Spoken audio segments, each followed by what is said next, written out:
বন্ধুরা, আমরা দৈনন্দিন জীবনে কত না শব্দ ব্যবহার করে থাকি, তাই না?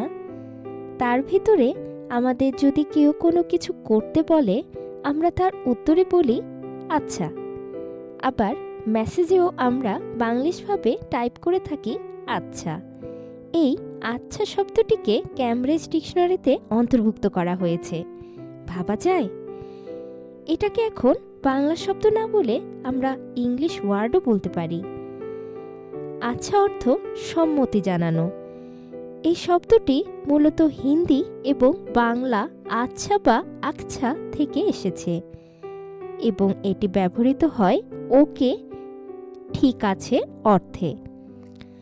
অক্সফোর্ড ইংলিশ ডিকশনারিতে আচ্ছা শব্দটি যুক্ত করা হয়েছে, যেখানে এর অর্থ দেয়া হয়েছে expression of agreement, acknowledgement or understanding হিসেবে। এটি এখন ইংরেজি কথোপকথনের অংশ হয়ে উঠেছে, বিশেষ করে যেখানে উপমহাদেশীয় প্রেক্ষাপট রয়েছে। এটি ইংরেজি ভাষার উপমহাদেশীয় প্রভাবের একটি সুন্দর উদাহরণ। আমরা এখন থেকে এই শব্দটিকে ইংরেজি শব্দ হিসেবেও ব্যবহার করতে পারব।